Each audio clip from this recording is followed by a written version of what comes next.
우리 귀한 안식일, 우리 하나님 앞에서 예배하는 우리 모든 성도님들의 삶 위에 우리 하나님의 특별한 축복이 같이 하기를 간절히 바랍니다.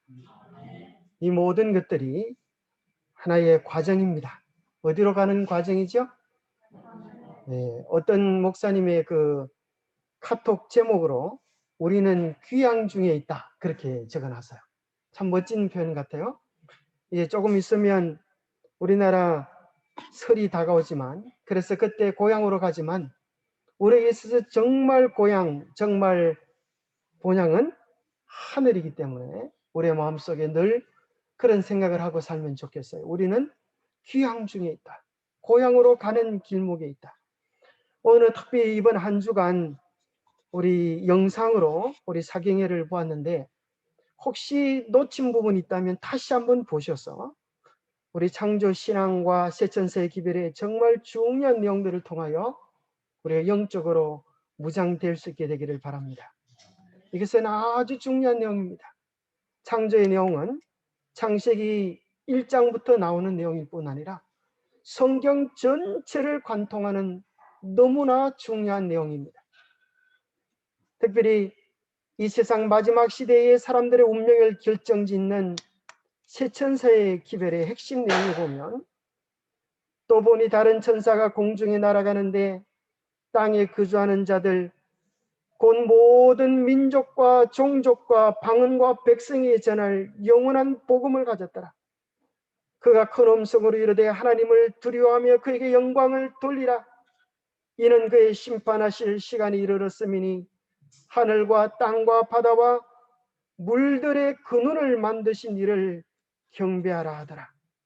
여기 보면 이 땅에 가는 모든 사람들에게 영원한 복음이 전해지는데, 그 내용이 무엇입니까? 하나님을 두려워하며 그에게 영광을 돌리라. 그런데 그 하나님을 조금 밑에 보면 어떤 하나님이라고 이야기하는가 하면, 하늘과 땅과 바다와 물들의 근원을 만든 창조주 하나님을 경배하라, 그런 내용입니다. 그것을 달리 말한다고 하면, 이 세상에 많은 아버지 어머니가 있지만 여러분에게 각자 주어진 아버지 어머니는 몇 분이에요? 딱 한 분밖에 없어요. 그죠? 육신적인 우리 아버지를 한 분, 이렇게 얘기했는데, 어떤 사람은 이런 사람이 있어요. 나는 아버지가 많아요. 그 집 복잡한 사람입니다. 저는 아버지가 너댓 명 됩니다. 저는 어머니가 너댓 명 됩니다. 이 좀 문제가 있는 집안이에요. 아무리 아버지 어머니가 너댓 명 돼도 자기를 낳아준 아버지는 한 명밖에 없는 것입니다. 그래서 우리는 마지막 시대에 온 천지 만물을 창조하신 우리의 생명의 근원 되시는 하나님을 똑바로 알고 경배하는 것이 우리의 영원한 운명을 결정짓는 것이다 하는 것입니다. 그러면서 왜 마지막 시대에 하필 이 기별을 외치는가 하면, 반대로 생각해 보면 아버지의 은혜를 모르는 변망덕한 자식들이 있을 것을 이야기해 주고 있기 때문입니다. 아버지의 은혜를 모르고 이 세상에 내가 저절로 나왔다, 내 혼자 나왔다, 그렇게 말하는 자식들이 마지막 시대에 생길 것을 하나님께서 아셨기 때문입니다. 인간의 지혜를 생각하면서 자식들이 조금 잘나면 그런 소리 하는 수가 가끔 있어요. 부모님이 아시는 게 뭐가 있다고 그러세요? 제가 배우기도 아버님보다 더 많이 배웠잖아요. 그러면 여러분 어떤 생각이 드십니까? 아주 교만하고 철없는 소리인 걸 깨닫게 됩니다. 자, 그래서 오늘 우리는 이러한 기별들을 분명히 보면서, 우리 흔히 한국에서는 이것을 뭐라 그러는가 하면 천지인이라 그래요. 천지인. 그래서 올바른 실천사의 기별을 이해할 때 우리는 뭘 깨닫게 되는가 하면, 정말 하늘이 누구인지, 땅이 무엇인지, 그 하늘과 땅을 똑바로 알 때에 내가 누구인지, 내가 무엇을 위하여 어떻게 살아야 될지를 똑바로 알게 됩니다. 어떤 사람은 감히 이런 소리를 하는 사람이 있어요. 나는 하늘과 땅의 은혜를 조금도 받은 게 없다. 그런 사람이 있을까요? 아무도 없습니다. 우리가 매일 아침이 되면 뭘 먹어요? 아침을 잡수시고, 점심이 되면 뭘 잡수세요? 점심을 잡수시고, 저녁이 되면 저녁을 드시는데, 그 모든 것들이 하늘과 땅의 수고의 소산을 우리가 먹고 사는 것입니다. 그래서 우리는 아무도 하늘과 땅의 도움이 없이는 한순간도 살아갈 수 없는 연약한 존재들임을 기억해야 합니다. 우리 입이 그럴 뿐 아니라 입 위에는 뭐가 있어요? 코가 있어요. 그 코가 벌렁벌렁 숨을 쉬면서 우리에게 여전히 이야기하는 것입니다. 하늘과 땅을 만드신 그분의 도움이 없이는 우리가 한순간도 살아갈 수 없음을 우리의 코가 이야기해 주고 있는 것입니다. 그래서 세천사의 기별을 통하여 우리는 3대 바른 정체성을 구별하게 되는 것입니다. 그래서 이 세 가지를 똑바로 깨닫고 창조자 하나님을 똑바로 경외하게 될 때 무슨 일이 벌어질까요? 인생이 마쳐질 때 우리는 진짜 우리가 그리던 우리 아버지 집으로, 본향집으로 가게 되는 것입니다. 이번 사경의 전체 내용들을 한번 요약해 보면 제목들을 한번 생각해 보겠습니다. 첫째 날은 창조신앙과 진화신앙. 오늘날 많은 사람들 생각에 진화론은 뭔 줄 알아요? 과학인 줄 알아요. 그런데 알고 보니까 과학이 아니라는 거예요. 증명된 게 있어요, 없어요? 아무것도 없어요. 그런데도 불구하고 오늘날 수많은 사람들의 생각 속에 진화는 과학적이고 창조는 비과학적이다, 그렇게 생각하는 사람들이 있어요. 그래서 우리가 성경을 오늘 이 현실을 똑바로 보면서 사실은 진화론은 믿을 만한 증명된 사실도 없는데도 불구하고 사람들이 억지로 믿고 있는 반 하나님적인 신앙체계라고 하는 사실을 분명히 깨닫게 됩니다. 둘째 날은 창조신앙과 남은 자손의 정체성. 오늘 우리의 남은 자손이 누구이고 무엇을 해야 하는가? 셋째 날에는 창조신앙과 선악의 대쟁투. 넷째 날에는 창조신앙과 안식일, 또 창조신앙과 영원한 행복. 정말 내용들이 너무나 좋고 여러분들이 책을 통해서 개인적으로 충분히 이해하시고 여러분 것으로 소화시켜 놓으면 정말 중요한 주제들입니다. 여러분 혹시 이런 성경책을 보신 적 있습니까? 저도 이 책을 있다는 사실을 보고 깜짝 놀랐어요. 이것이 무슨 성경이냐면 노예 성경이라는 것입니다. 노예 성경을 아시나요? 실제로 미국 워싱턴에 있는 성경 박물관 2층에 가면 이 노예 성경이라고 하는 성경이 있는데, 이 책은 1800년대 미국에서 발간된 책입니다. 그런데 그것은 어떤 내용인가 하면 백인 지배층에서 성경을 통해 가지고 노인들을 지배하기 위하여, 사랑이 아닌 굴종을 가르치기 위하여 성경에서 자유, 평등, 구원, 소망, 이 소중한 주제들은 다 빼버리고 노예들이 이 책을 보면서 야, 이제 주인의 말 잘 들어야 되겠다는 그런 내용들만 싹 집어넣어서 성경을 만들어 놓은 책.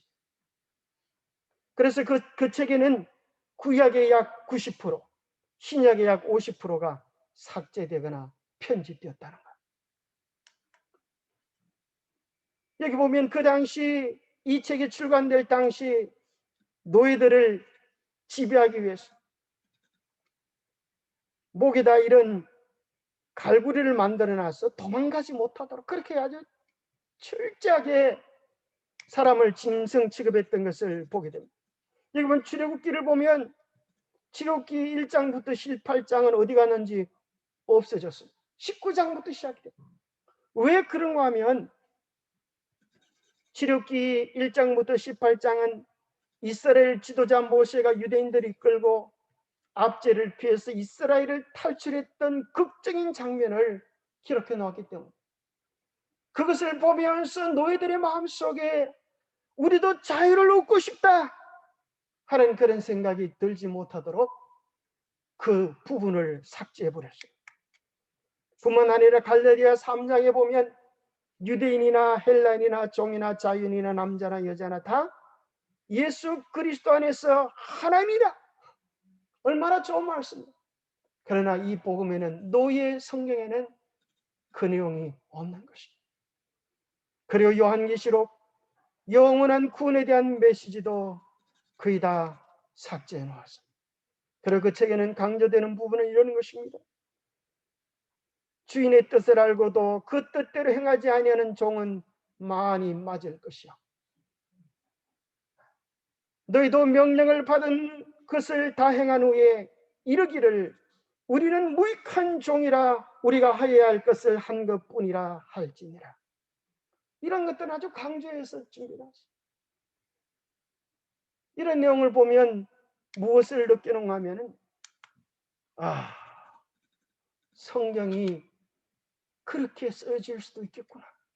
인간의 욕망을 위하여 그렇게 쓰여질 수도 있겠구나. 아주 소스라치게 놀랄 만한 생각을 하게 되는 것입니다. 여러분, 이게 뭔지 아시겠습니까? 무슨 장식품이 아니야. 그 당시 아프리카에서 영국인들이 노예들을 잡아서 배에다 끌고 올 때 이렇게 차게 줄을 세워서 눕혀서 쇠사슬에 묶여서 그렇게 영국으로 끌고 오던 노예선의 한 모습을 그림으로 그려주고 있는 것입니다.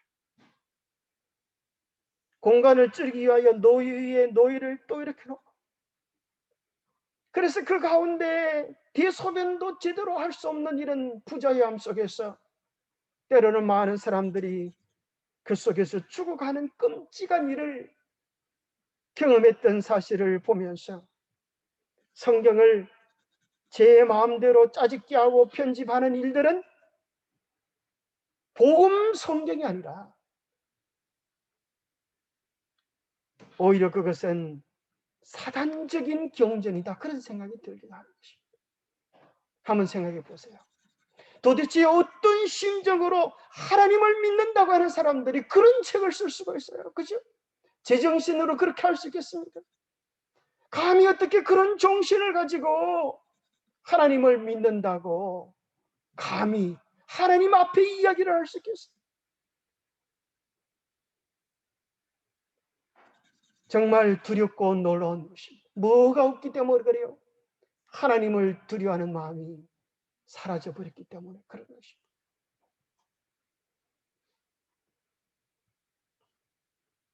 요한계시록 제일 마지막에 보면 성경은 분명히 경고해 주고 있어요.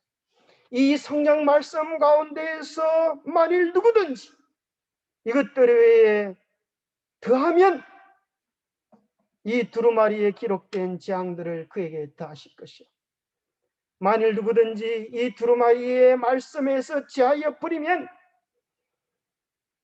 생명나무와 거룩한 성에 참여하면서 그를 제하여 버리겠다고 분명한 약속을 하고 있어요.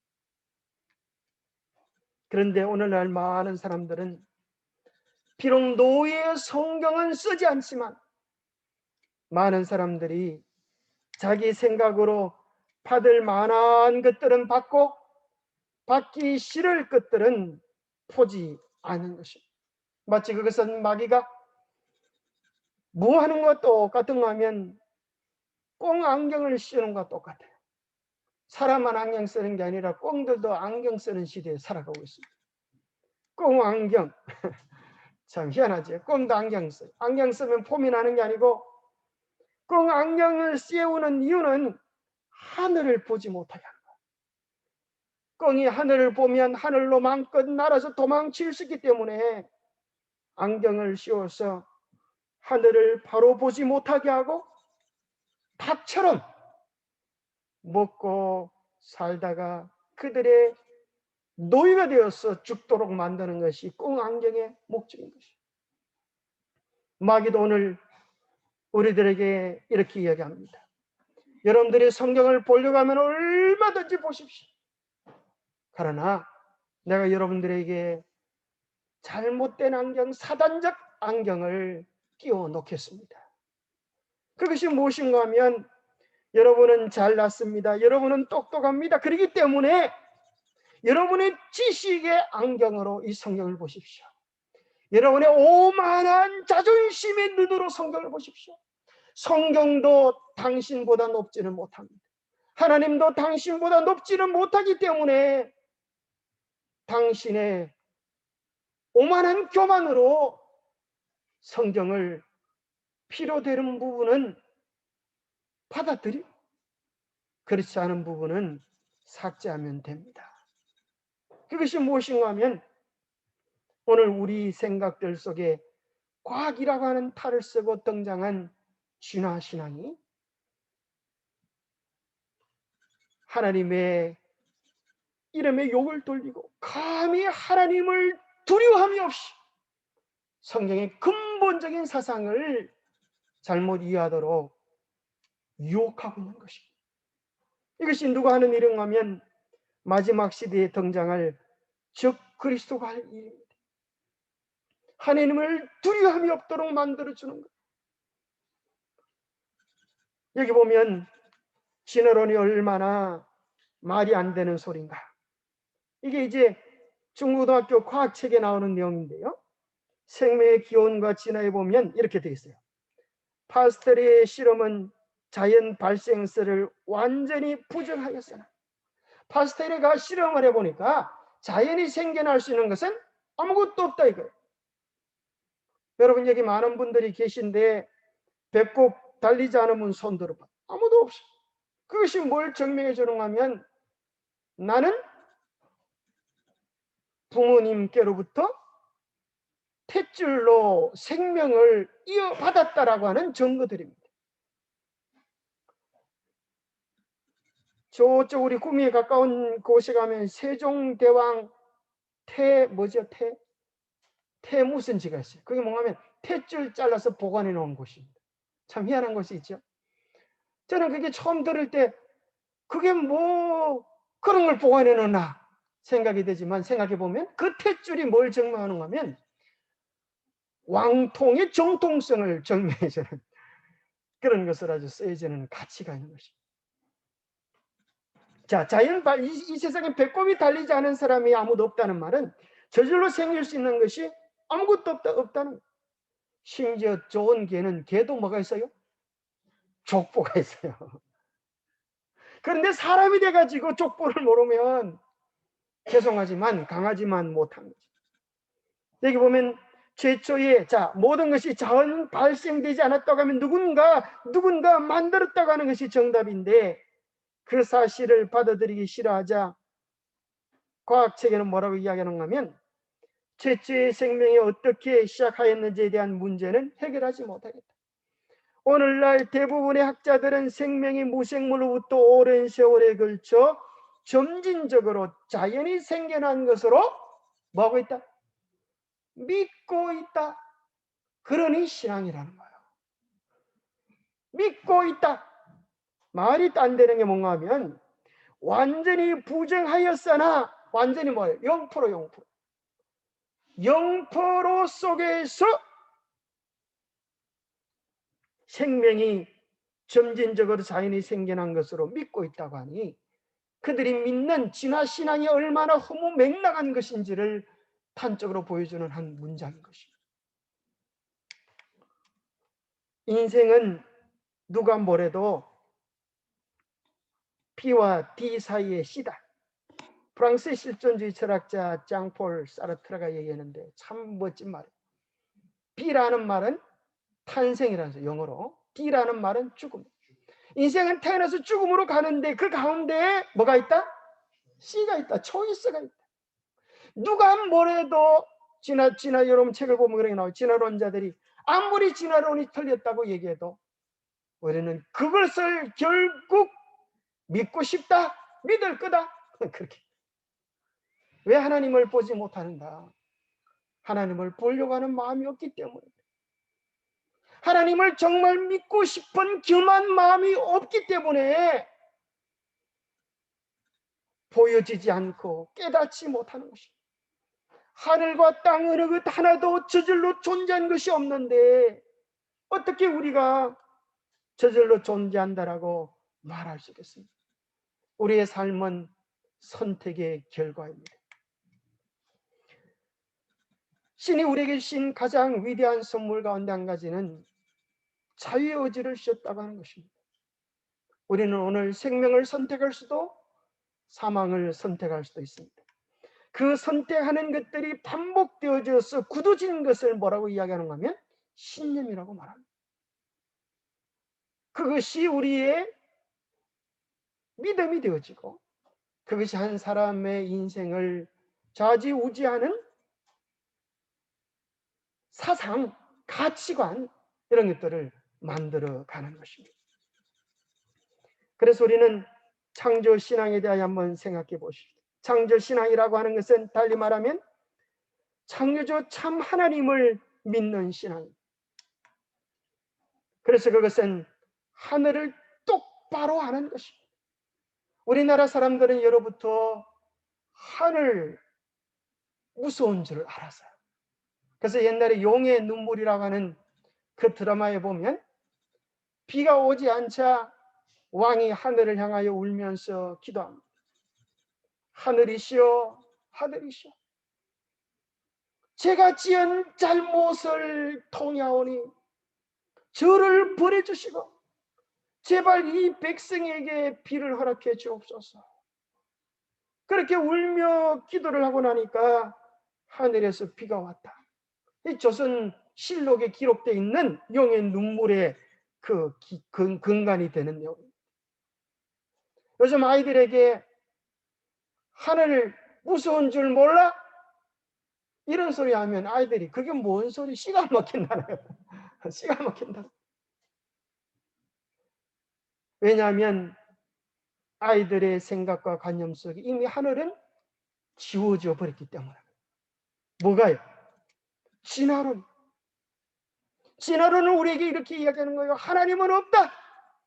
너는 저절로 우연히 이 땅에 태어난 것이고 하늘도 저절로 생겨진 것이다. 그러나 성경은 분명히 이야기합니다. 성경을 제일 먼저 펼치면 태초에 하나님이 천지를 창조하신다. 이 말씀 한마디를 제대로 받아들이면 인생이 달라지는 것입니다. 우리 인생이 어디서 와서 어디로 가는지, 이 역사가 어디로 가는지, 이 모든 문제에 대한 답이 이 성경절 한 구절 속에서 찾을 수 있는 것입니다. 하나님을 똑바로 할 때 우리는 영생을 경험할 수 있고 하나님의 품성을 깨닫게 될 때 우리는 인생을 매일매일을 의미와 기쁨 속에 감격 속에 목적을 성취하면서 살아갈 수가 있습니다. 어리석은 자는 큰 것을 보아도 깨닫지 못하고 지혜로운 자는 작은 것 속에서도 지혜를 깨닫습니다. 그래서 지혜로운 자는 작은 풀잎 하나, 꽃잎 속에서 하나님의 귀한 사랑과 품성을 경험할 수가 있습니다. 우리의 믿는 대상이 갖춰야 될 세 가지 덕목이 있는데 그것이 뭔가 하면 지혜입니다. 그리고 능력이 있어야 합니다. 사랑이 있어야 합니다. 아무리 지혜와 능력이 대단하다 할지라도 우리를 사랑하는 사랑이 없으면 두려움과 공포의 대상일 것입니다.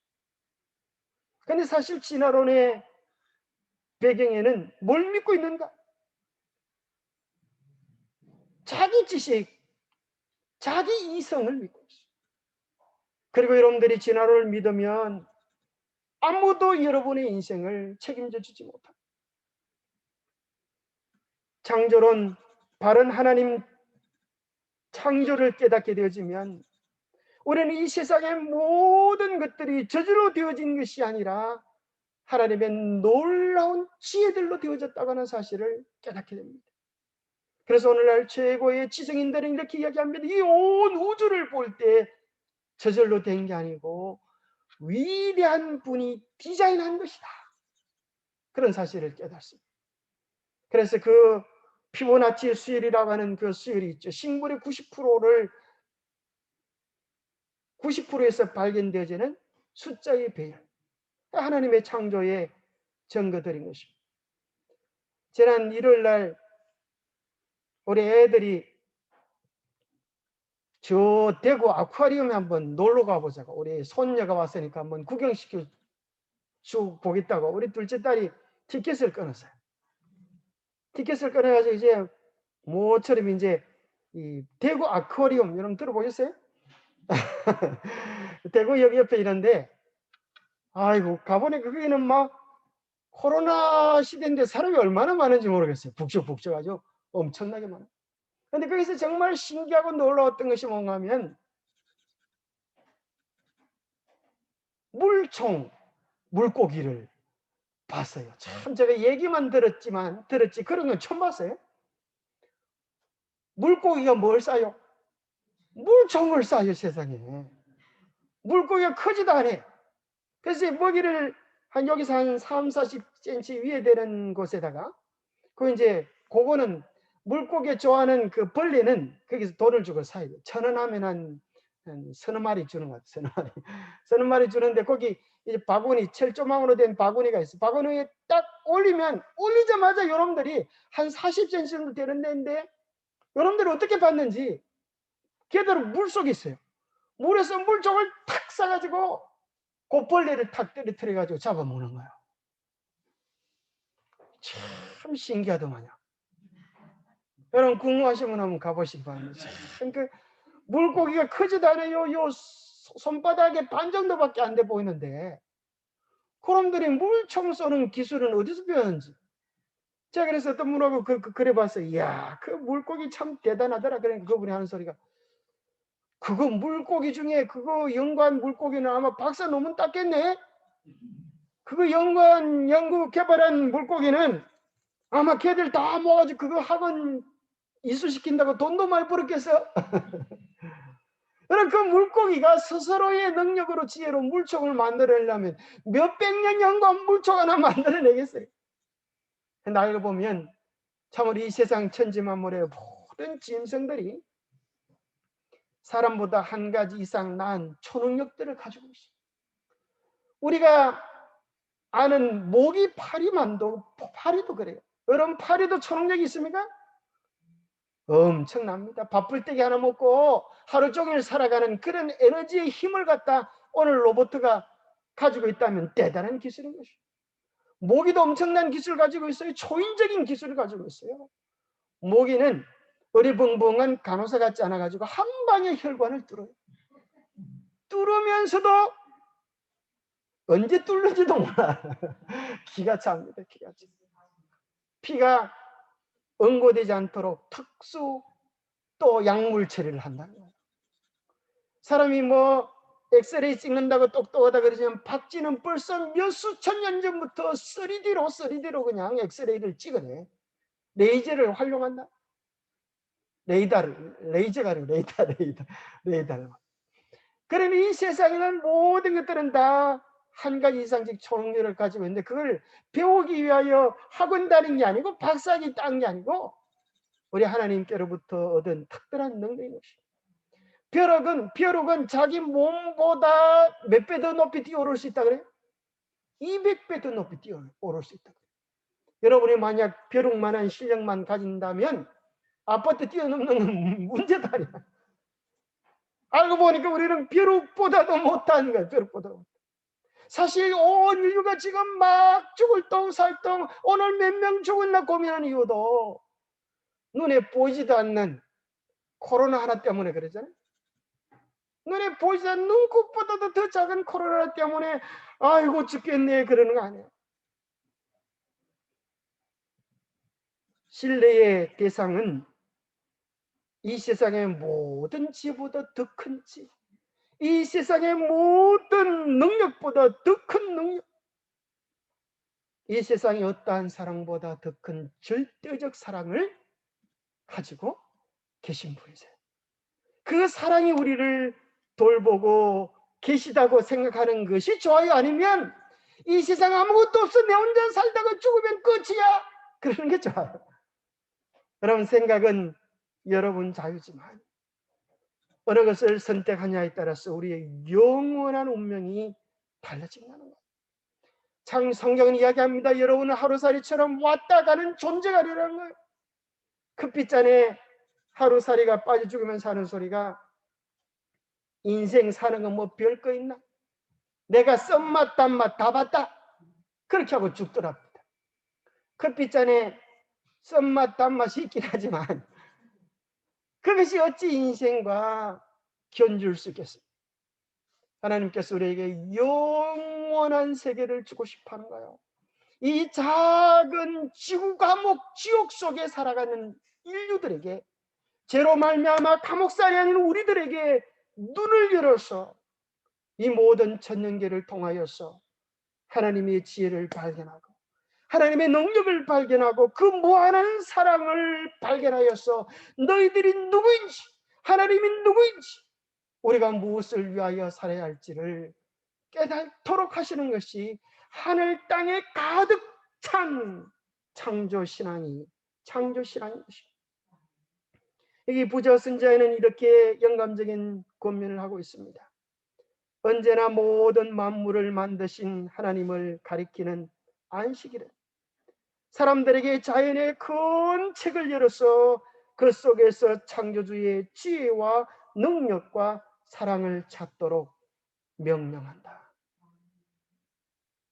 우리가 겸한 마음으로 천년계 속으로 달려가면 인간의 어떤 지혜보다도 더 뛰어난 지혜, 인간의 어떤 능력보다도 더 뛰어난 능력, 인간의 사랑과는 결코 견줄 수 없는 절대 사랑, 무한대의 사랑을 그 속에서 발견하게 되는 것입니다.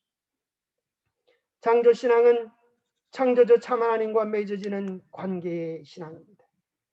정말 감사한 사실은 그 위대한 하나님이 옆집 아저씨가 아니고 그 위대한 하나님이 우리를 향하여 말씀하기를, 사랑하는 아들아, 사랑하는 딸아, 너는 나의 아들이다. 너는 나의 분신이다. 너는 나의 영원한 사랑의 대상이다. 그렇게 이야기해 주시는 것입니다. 그런데 사람만이 깨달을 수 있는 것이 뭔가 하면 이게 자기인식. 나는 누구인가, 어디서 왔는가에 대한 자기인식, 바른 이해를 하고 살아갈 수 있는 고민을 가진다는 거예요. 그러면서 그것을 이제 과학 쪽에서 이제 생각해 보기를, 이 거울을 보면서 거울 속에 나오는 애가 자기라고 하는 사실을 깨닫는 것, 이걸 갖다 이제 실험해 볼 수 있는 자기 인식의 시작이다, 이렇게 말하. 참 재미난 거죠. 거울 속에 나오는 애가 이 나인지 아닌지 이걸 언제부터 깨달게 되는가 하면 18개월 때 확실하게 그걸 느낄 수 있다. 그런데 한 번은 동물을 가지고 실험을 했어요. 여러분, 호랑이 앞에 거울을 갖다 놓으면 호랑이가 쟤 누구야? 어떻게 이해할까요?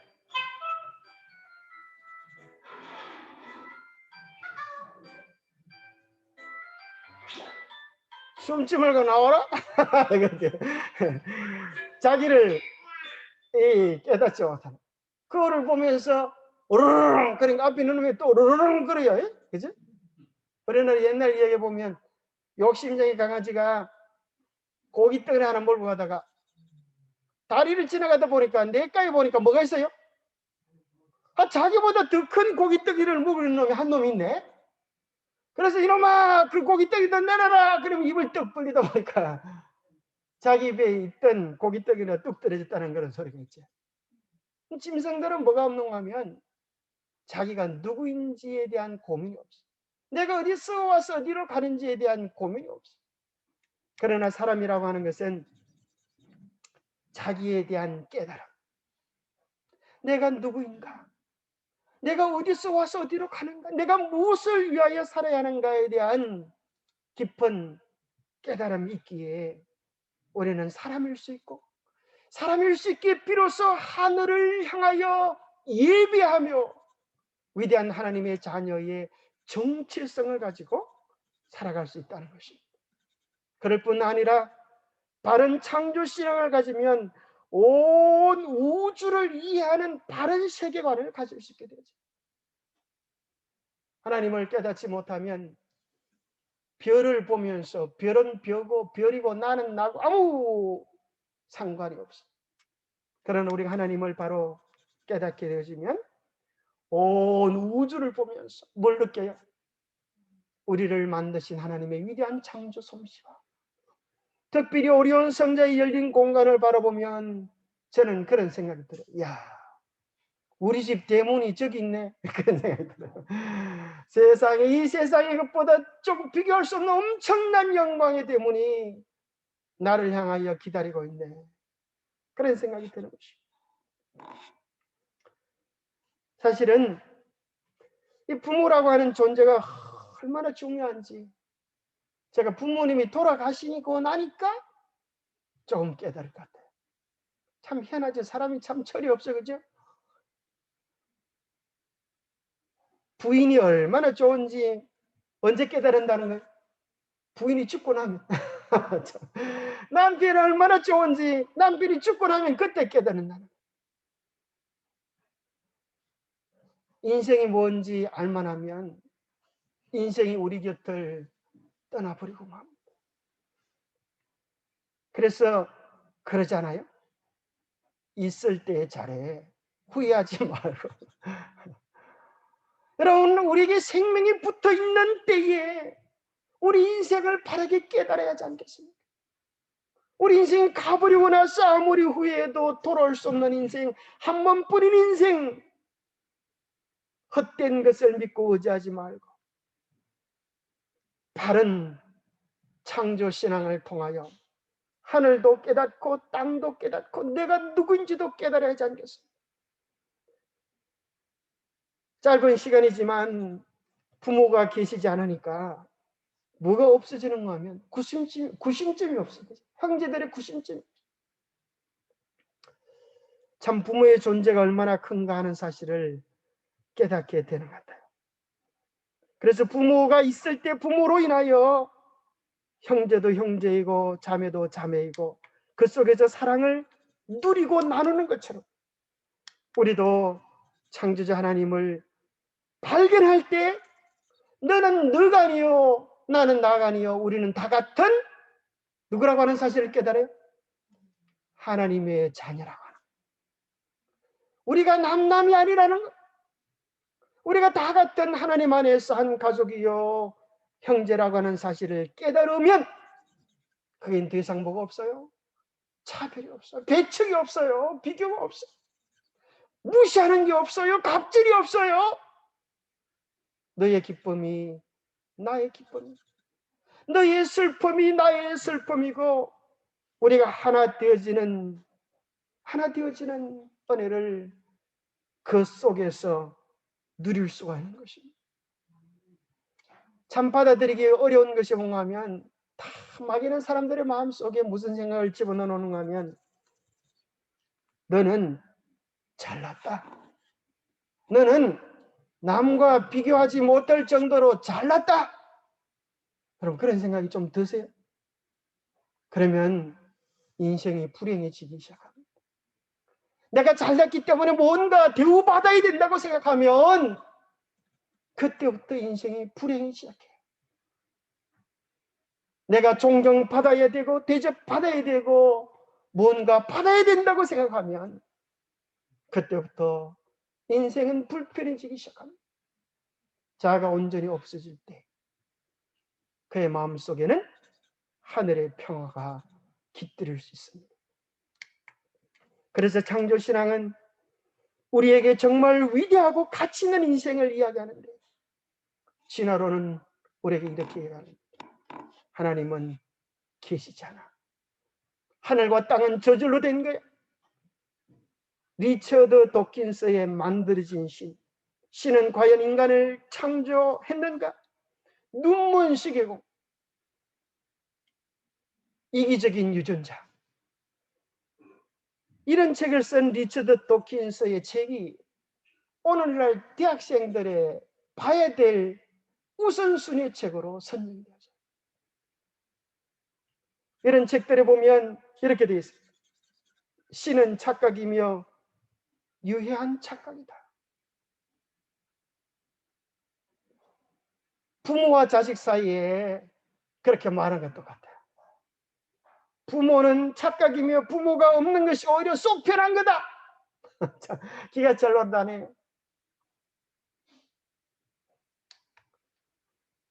이 책에는 이렇게 되어 있어요. 인간은 유전자의 복제 욕구를 수행하는 이기적인 생존 기계이다. 어떻게 하면 더 이기적으로, 어떻게 하면 자기에게 유리하게 만들까? 이걸 위하여 복제해 왔다는 거죠.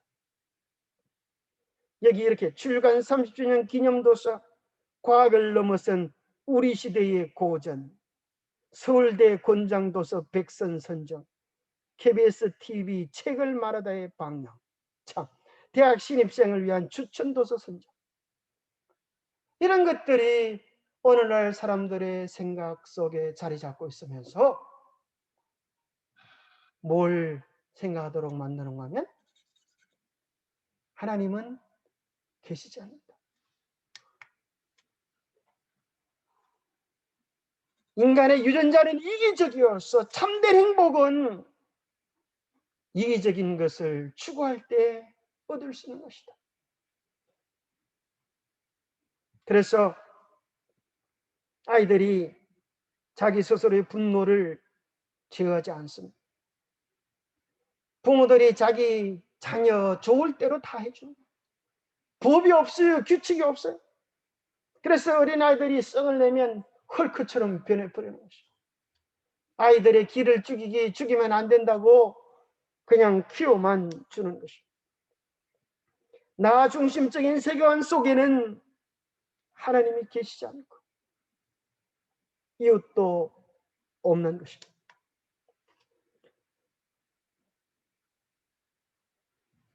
이런 운동이 벌어지기 시작했어요.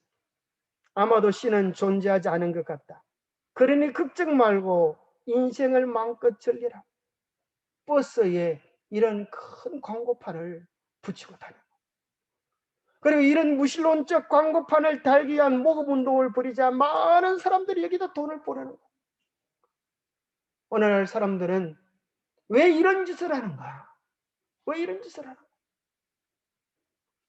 생각해 보니까 마귀가 하나님의 사랑을 오해하도록 만드는 것이에요. 잘못된 하나님을 믿는 잘못된 신앙을 통하여 기독교는 이기적이고 기독교는 잘못된 것이다. 개독교다. 사람들의 뇌리 속에 거짓된 정보를 집어넣었어. 또 이 세상 매스컴과 뉴스들이 교회의 부조리들을 계속 들추면서 하나님에 대한 편견 속에 빠지도록 만들어버렸어요. 그래서 이제는 이런 운동, 교회로 가는 것을 멈춰라. 오늘 최석 기사님 아침에 일찍 오셔가지고 헌금을 내면서 자기 조카 얘기를 합니다. 조카가 전화해가지고 울면서 그래요. 제가 소원이 있는데 부탁이 있는데 들어주시겠어요? 그러더래요. 그래서 웬 거냐? 그래 보니까 울면서 그러더래요. 제발 교회 가지 마세요. 교회 가서 코로나 걸리면 어떡해요? 그러더라고요. 참 기가 잘 노릇하네. 오늘 이 세상에 편견과 잘못된 것들이 하나님이 없는 세상, 양심이 없는 세상, 도덕이 없는 세상, 그런 세상을 만들어가고 있는 것입니다. 장교신앙은 우리에게 두 번째로 이야기합니다. 내가 누구인지 바로 깨닫기를 원하는 것입니다. 이 세상의 진화론 이기적 유전자 속에는 이야기하기를 너는 딴 거 볼 것 없다. 내 마음속에 욕망을 추구해 나가면 그것이 천국이다. 인생은 경쟁이다. 그렇게 이야기하지만 하나님은 우리를 향하여 이야기하기를 너는 우연히 왔다 우연히 사라질 존재가 아니고 나의 위대한 형상대로 지음받은 나의 분신들이다. 하나님의 위대한 형상이 우리 안에 있다. 여러분 안에 누가 있다고요? 하나님의 거룩한 형상이 있다는 거예요. 여러분 안에는 무엇도 있어요? 이기심도 있어요. 그것은 죄로 말미암아 우리 속에 마귀가 심어준 것이지만 그것이 우리의 정체성이 아니에요. 잘못되어진 모습이에요. 왜곡되어진 모습이에요. 우리가 정말 바라봐야 될 것은 우리 속에 있는 위대한 하나님의 형상. 사람은 외모나 품성에 있어서 모두 하나님의 형상을 지니게 될 것이었다. 하나님의 형상과 영광으로 창조된 아담과 하와는 그들의 높은 품위에 합당한 자질을 부여받았다. 인자하고 균형진 모습, 완전하고 아름다운 용모, 행복과 희망과 건강미로 가득 찬 얼굴빛으로 그들의 외경상 그들의 창조주와 거의 비슷하다. 얼마나 위대한 모습입니까? 인간은 내면과 외면에서 하나님의 형상을 닮은 위대한 존재로 창조함을 받았다는 것입니다. 여러분 몇 사람 보고 그렇게 이야기해 보세요. 당신은 하나님의 글자품입니다. 그죠? 당신은 하나님의 글자품입니다. 저는 당신을 뵐 때마다 하나님을 뵙는 것 같아요. 얼마나 멋진 말입니다. 오늘 저녁에 돌아가셔서 한번 집에 가셔서 한마디씩 한번 해보시기 바랍니다. 하나님의 영광 곧 그분의 품성은 당신께서 택하신 자들에 의해 시련과 핍박을 통해 나타난다. 하나님의 선하심은 그분의 영광이다. 안식일은 우리에게 만물 가운데서 하나님의 품성, 하나님의 영광을 발견하라고 우리에게 명령한다. 하나님의 형상은 곧 하나님의 품성이고 그것은 하나님의 영광입니다. 그것은 지혜와 능력과 사랑으로 나타나 있어서 우리가 정말 닮고 닮아야 할 것이 이것인 것입니다. 그래서 오늘 진화사상은 우리의 마음속에 이기심을 집어넣고 창조신앙은 우리 속에 이타적인 사랑을 심어주는 것입니다. 장발장, 여러분 들어보셨죠? 이분이 머리가 길어서 장발장이 아니고 이름이 장발장이 뭐예요? 아주 유명한 작품이죠. 세계적인 부류의 명작이죠. 이 장발장이 먹을 게 없어. 굶어 죽어가는 조카를 위하여 빵을 하나 훔쳤다가 걸려가지고 몇 년 동안요? 19년 동안 옥살이를 하고 옥살이 하면서 얼마나 힘들고 어려운 시간들을 보내는지 노예 취급을 받으면서 이빨을 뿌득뿌득 가는 것입니다. 내가 나가면 이들에 대하여 반드시 복수해 주리라. 마음속에 분노와 정오의 칼을 가는 것입니다. 많은 사람들이 죽어나가기도 했지만 그의 마음속에 분노가 큰 탓인지 그는 19년의 옥살이를 무사히 마치고 이제 사회에 첫 발을 디뎠습니다. 그러나 추운 겨울밤 그를 환영해 주는 사람은 그를 맞이해 주는 사람은 아무도 없었습니다. 문을 열어주지도 않습니다. 돈을 주고 음식을 살 수도 없어. 그는 이미 죄수라고 하는 하나의 레터가 붙여진 존재였기 때문에. 그런데 어떤 신부님이 추워서 떨고 죽어가는 그를 향하여 아니 형제여 왜 여기서 추워 떨고 있습니까? 내가 당신을 위하여 좋은 음식들을 준비해 놓았습니다. 형제여 우리 집으로 가십시다. 그러면서 그를 위하여 이제껏 보지도 못했던 진수성찬을 차려놓습니다. 큰 사랑을 경험하는 것입니다. 그런 루스 곰곰이 생각해 보니까 이제 앞으로 어떻게 살아가야 될지가 걱정스러운 것입니다. 그래서 이 장발장의 마음속에 올크니 여기 있는 언접시들을 훔쳐가면 내가 한평생 잘 먹고 잘 살 수 있을 것이다. 그렇게 생각하고 그 밤에 그것을 훔쳐서 도망가다가 멀리 가지도 못하고 딱 붙들려서 다시 신부 앞으로 끌려와서, 보통 사람 같으면 뭐라 그럴까요?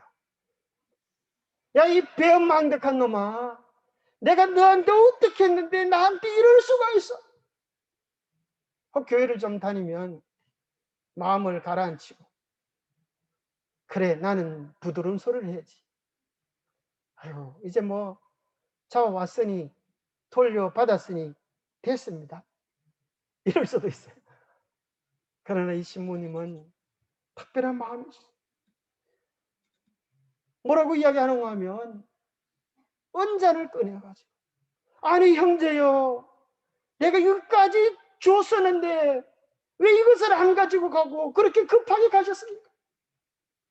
되려 더 큰 사랑을 베풀어 주는 것입니다. 이제까지 받아보지 못한 절대 사랑, 한없는 사랑을 경험하면서 그의 마음속에 새로운 변화가 생기게 되죠.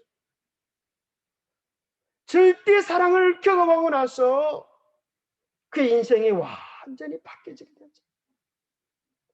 그의 인생을 불쌍하고 가난한 사람을 위하여, 못난 사람을 위하여 평생을 살기로 작정하고 그렇게 살아갑니다.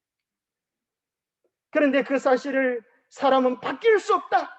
한번 나쁜 놈은 나쁜 놈이다, 그렇게 생각한 형사가 끝까지 아무래도 착한 장발장이 아니라 옛날에 나쁜 장발장을 생각하면서 평생을 따라다니다가 그 형사가 죽을 위기 속에서 그도 살려주는, 원수였지만은 그도 살려주는 큰 사랑을 베풀어 줍니다. 그 작품 속에서 작가는 이야기하는 것입니다. 우리가 비록 이기적인 존재지만, 우리가 비록 하루살이 같은 존재지만, 우리를 향한 하나님의 절대적 사랑, 절대적 은혜를 경험하면 우리의 잘남 때문이 아니라 그분의 은혜가 우리를 변화시켜주는 지속적인 힘이 될 수 있다고 하는 사실을 이야기해 주는 것입니다. 마치 겨울이 되면 모든 것이 죽어 있는 것처럼 보여도 봄의 따스함이 죽음에서 만물을 일깨우는 것처럼 하나님의 사랑은 우리를 새롭게 만들어준다고 하는 사실입니다. 그래서 하나님이 지으신 이 모든 만물을 바르게 분별하고 이해하면 그것은 결코 경쟁이나 싸움이 아니라 서로 사랑하며 서로의 유익을 위하여 존재한다고 하는 사실을 깨닫게 됩니다. 그래서 여러분, 이 내용들을 좀 더 깊이 연구하시고 한번 보시면 우리가 깨달아야 될 것이 이것입니다. 마지막 결론인데, 천년계를 보면서 하늘과 땅에 가득한 하나님의 사랑을 우리가 경험해야 합니다. 그것이 베풀어진 은혜를 경험하는 것입니다. 그래서 빅토르 위고는 이렇게 말했습니다. 인생에 있어서 최고의 행복은 우리가 절대 사랑을 받고 있다는 확신이다. 이 천년계로 가면, 하나님께로 가면 우리가 그 사랑, 그 은혜를 경험할 수 있습니다. 언제든지. 천년계는 너 왜 왔니? 그러잖아요. 너 우리 집에 왜 왔니? 그러잖아요. 언제든지 우리가 병든 모습, 아픈 모습, 초라한 모습 그대로 우리를 최고의 사랑으로 끌어안는 하나님의 가슴인 것입니다. 두 번째, 이 천년계들은 우리의 받은 은혜와 사랑에 대하여 감사하게 된다. 우리가 하나님께로 나아가면, 천년계로 나가면 사랑은 마음을 가득 채울 때 다른 사람에게로 흘러가게 될 것이다. 우리 속에 가득 채워지면 사랑이 없을 때는 사랑하는 것이 힘들지만 사랑이 가득 차면 사랑하는 게 기쁨이에요. 즐거움이에요. 감격이에요. 사랑받는 것도 행복이지만 사랑하는 것도 그것과 견줄 수 없는 더 큰 행복임을 사랑 속에서 경험하게 됩니다. 그럴 뿐 아니라 우리는 받은 사랑을 감사하고 베풀면서 더 깊은 사랑의 세계를 경험하는데, 그것을 받은 사랑을 베풀며 봉사하는 사랑의 순환 속으로 들어갑니다. 그래서 이 세 가지 중요한 것, 우리가 하나님의 신앙을, 사랑을, 베풀어진 사랑을 누리는 은혜에 대한 인식 깨달음이 필요하고, 두 번째는 받은 사랑에 대한 확신, 그것을 인해 우리 속에 감사로 채워지는 것이 필요하고, 그것이 우리 속에 가득 차고 넘쳐서 이웃을 향한 봉사로 표현되어질 때 이것은 다시 하나님께 영광으로 돌아가서 우리의 삶이 순환되어질 것입니다. 사랑의 순환, 생명의 순환. 그래서 올해는 여러분 이렇게 바꿔보세요. 새해 복 많이 받으십시오. 이렇게 인사하지 말고 새해 복 많이 나누어 주십시오. 이렇게 인사를 하는 거죠. 새해 복 많이 나누어 주십시오. 이렇게 한번 인사하면 이 수준 있는 삶을 살게 될 것입니다. 잠깐 기도하겠습니다. 하나님 아버지, 한 주간 우리에게 창조 신앙을 통하여서 우리가 누구인지, 하늘이 무엇인지, 땅이 무엇인지 우리에게 바르게 깨닫게 하여 주심을 인하여 감사합니다. 이 모든 것이 우연히 존재하는 것이 아니라 우리를 향한 하나님의 무한대의 사랑, 절대 사랑임을 깨닫게 하여 주시고, 돌 같은 우리의 마음도 주님의 그 무한대의 은혜에 젖어들게 하여 주시옵소서.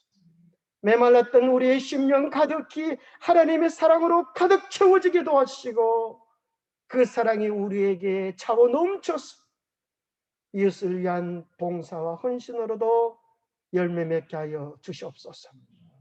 그리하여 끊임없는 사랑의 순환 속에서 천국을 맛보고 이 땅에서도 비교되어지는 사랑, 행복이 아니라 하나님 사랑 안에서 절대 기쁨, 절대 평안, 절대 소망을 누릴 수 있도록 우리 모두를 축복해 주시옵기를 우리 주 예수 그리스도 이름 어지하여 간절히 간구하옵나이다.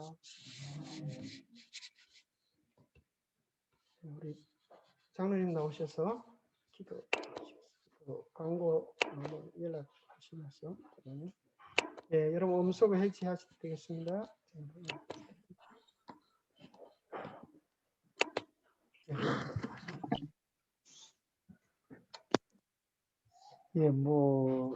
지금 코로나가 계속 지속되고 있는 가운데, 물론 자기 자신도 중요하지만 이웃 옆에 있는 사람들을 생각해서라도 끝까지 사실 코로나에 조심하셔서 정말 아무도 피해가 없도록 우리 다 같이 노력하고 기도해 주시기를 간절히 바랍니다. 그리고 조만간에